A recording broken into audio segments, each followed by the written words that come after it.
all people, and this also includes all beings whatsoever, but we're talking mainly, of course, about human beings. All people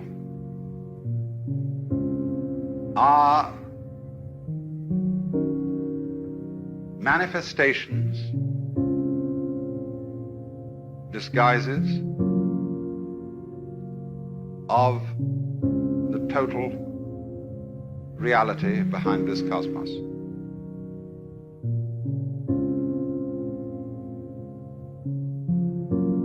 And that if that is so, there are not any mistakes in the world.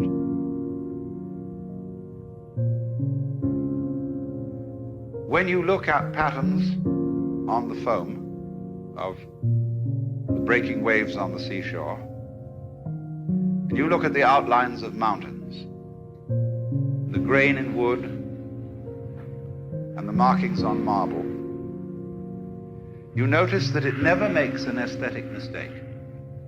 Never. Also, when you study plants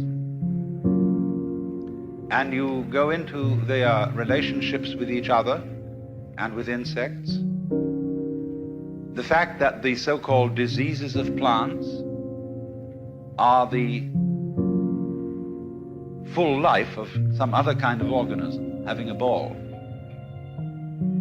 And you see this complexly interrelated world, and you realize that it all hangs together.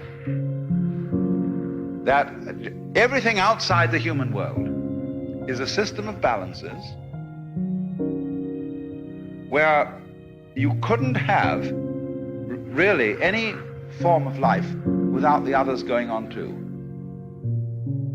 There have to be friends and there have to be enemies. Because if there aren't enemies, the friends get too prosperous and they kill themselves by their excess of exuberance. So they're constantly being pruned by various kinds of enemy species.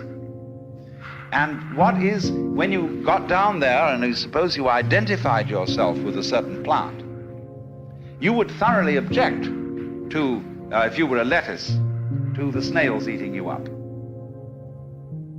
And also a person who gets identified with lettuces, you see, say somebody who grows lettuces for his living, gets mad at the snails.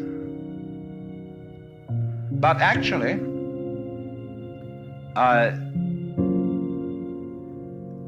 lettuces need snails because there would be too many lettuces if there weren't snails. And those lettuces would choke each other. Now, of course, a human being comes in and starts organizing the lettuces, you see, so that the seeds don't propagate in the usual way because he puts them out in rows. And that's a different kind of a seed. And so he objects to the snails. But that's because he's looking at the problem of lettuces from a partisan point of view. And it's quite right that he should do so. What he may not see, because he's taken the side of lettuces against snails, he fails to see that conflict at one level is health at another. Just as conflict going on between microorganisms in your bloodstream is absolutely essential to the health of your organism as a whole. But you're not aware of that conflict going on because conscious attention doesn't need ordinarily to focus upon it. And so you don't get involved and you're not anxious about what party is winning and what party is losing. They're keeping up a kind of balance. Now then, to take this a step further,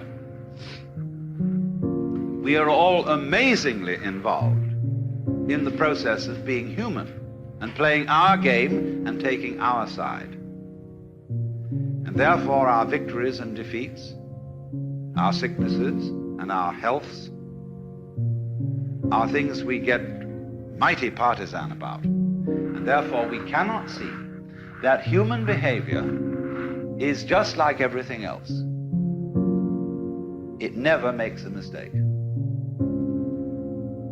Only its never making a mistake must include the feeling that mistakes can be made.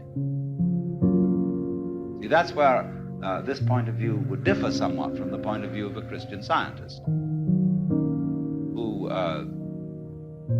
strives manfully, in a way, to assert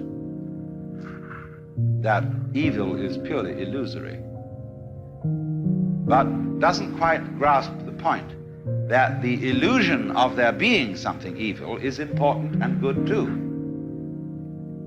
We're not trying to get rid of it, you see, because if you get rid of it, you would have problems. I could say, for example, that a character, a historical character like Hitler, is someone about whom it is very natural for most of us to feel angry. And that's perfectly right that we feel angry, although he is as much a natural phenomenon as an earthquake. So what we have then is a system of a sort of hierarchy of levels. And at the point where you are involved, you can't stand aside from yourself and look at it objectively in the same way as you look at the patterns of foam on the seashore, or as the life of the fishes in the tide pools. But to be liberated is to be able to see human life in the same way as you see all other life. And to do that, you have to be able to live, as it were, on two levels: the level of involvement and the level of detachment. And therefore, cultivating the level of detachment is something that is done through the mysterious human property of self-consciousness. To be able to know that you know, to feel that you feel. And by possessing that faculty, which is self-consciousness, is being able to reflect upon one's own life, we are able to become, as it were, to go to a level at which our own life is seen in its total context in the universe. That is to say, to realize that yourself is not your ego, which is the standpoint at which you are involved in your game and taking sides,